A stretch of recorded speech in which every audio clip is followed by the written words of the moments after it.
Nathan Brown down the back for the human-powered health squad. They're bookending the racing cyclists in this bike race nice and neatly. King, his teammate, up front in the break of the day.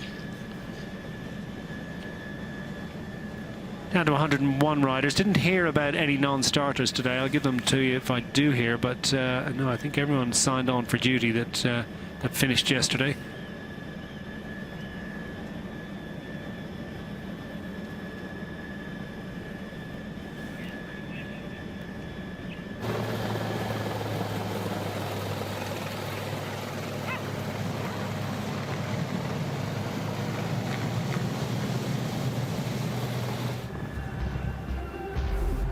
Been a busy day already. We have that second climb of the day, and the points falling to Nicolau just in time, just in the nick of the breakaway group, managing to score the top points, and he looks as if he's moved into the virtual lead, you might say, of the King of the Mountains competition.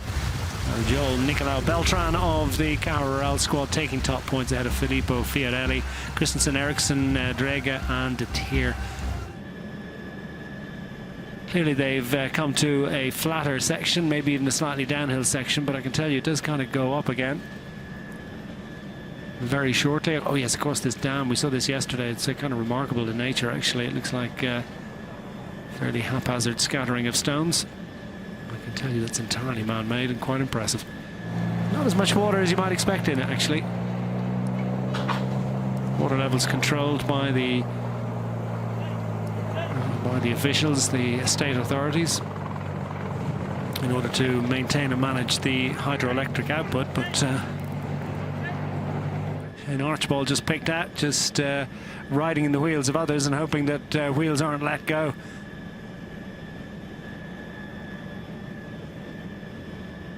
Is this a sustained push up front? Well, they're continuing to ride. Oh, and it's forming into all sorts of echelons here, there and thither. And this is going to devastate the advantage of the riders up front. This is going to shrink rapidly because you've got some really powerful riders on the front of this peloton. Ineos Grenadiers, well, they did it yesterday. They fancied doing it again.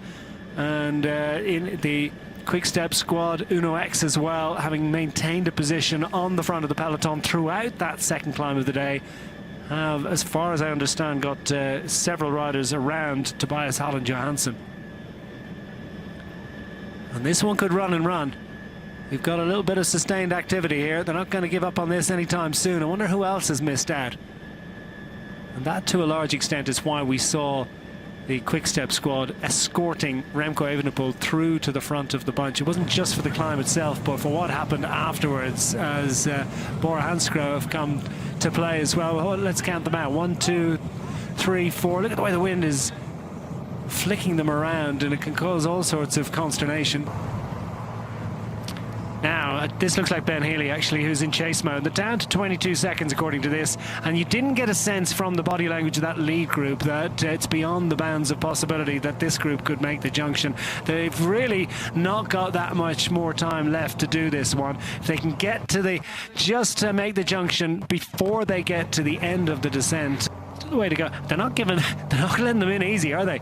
Amador continuing to hammer along. The Ineos Grenadiers squad are going to well, they're going to make them do it. They're going to make them chase. They're not just going to allow them in here. And this one could run and run. This is going to be fascinating. They have the numbers once more. They've got no less than 6 riders in this group. How many are going to be protected? The Ineos Grenadiers squad go on the attack, and it is the 2020 Giro d'Italia champion Tao Geoghegan Hart that's gone on the attack, and he's trying the first salvo. They've got the strength and depth among the climbing domestiques.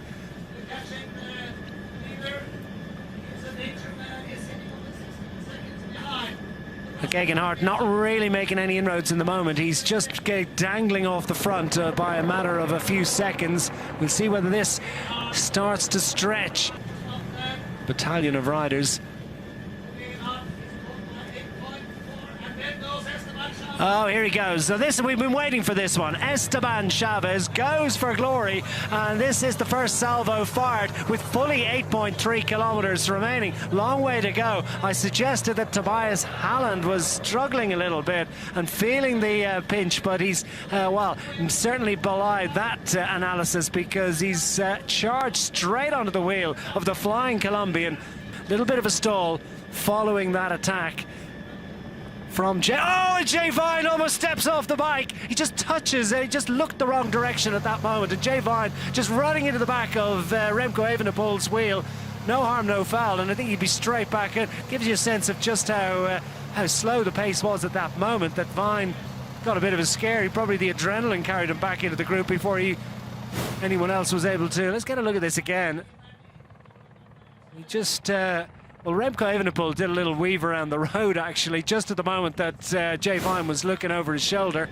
Oh, and the yellow jersey's been distanced. The yellow jersey, Tobias Halland, has been distanced here as Remco Evenepoel continues to stomp on the pedals, and Halland's in a big problem here because he's taking with him Plapp and Vine. The Australians have responded to the effort from the Belgian Remco Evenepoel, but the Norwegian Tobias Halland Johansson has been distanced here and is going to have to fight his way back on, and it's a long way to the top of the climb here. Oh, and Jay Vine has been distanced, and so too is Lucas Plapp as Remco's going for home now. Jay Vine has too late really realised that it's going to have to be him that's going to have to close this gap to Remco Evenepoel, and Plapp tried his best to stay for as long as he could, but indeed is really labouring now. Remco Evenepoel inside the final 500 metres or so at this point, and just trying to rubber stamp his authority over this bike race. He'll ride it all the way.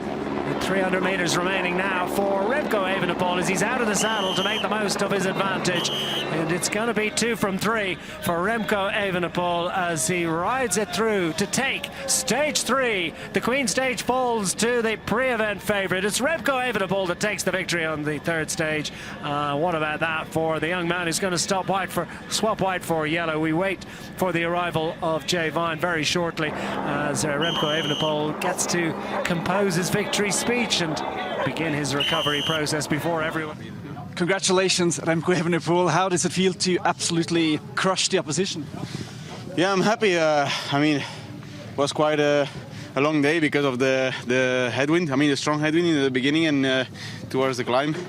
But then, yeah, with Caspi Asgren, he protected me perfectly, and also the other guys in the beginning.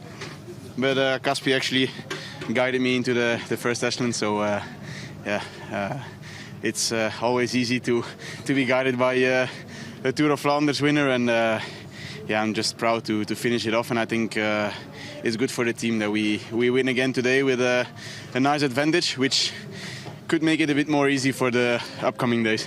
Take us through the final climb, because you seem to follow the moves at first, and then you just went solo with 5 kilometers to go. Yeah, I didn't know how many K to go when I attacked, but I mean, it was a tailwind, so the powers that I pushed, the other guys also have to push it to follow with the tailwind. So that made it like kind of a strong attack, and I was actually quite surprised that I could hold my attack up for quite a long time. Also when I think Plapp and Vine were in my wheel, I was still pushing quite hard, but it was headwind, so that made it a bit more difficult for me. But then the moment I actually rode away from the guys, it was crosswind, so I actually used the wind there to try to make it a bit harder for the others. And then, yeah, I was a bit... I mean, I was not too sure with my advantage of on Jay Vine, the last couple of Ks of the really steep climb. So then I actually like kind of pushed a bit harder again because I wanted to be sure to win with kind of with a bigger advantage. And then yeah, the rolling part was still really difficult with the tailwind. It made it really hard to keep pushing because it was a big and very long effort. So, but I think I'm really happy, and the team can be really happy with what we showed today again. Finally, the first 3 stages, the tougher stages, are done. Confident now? I hope. I mean, I think the advantage is quite big, so that makes it always a bit more relaxing racing for us. But still, yeah, I think the local laps in Norway are always tricky and technical. But it's always more easy to start them with the leader jersey than being back in time. So yeah, we'll try to control it as good as possible and go for Ethan for a triple chance on a sprint. Congrats, enjoy the win. Thank you. Thank you.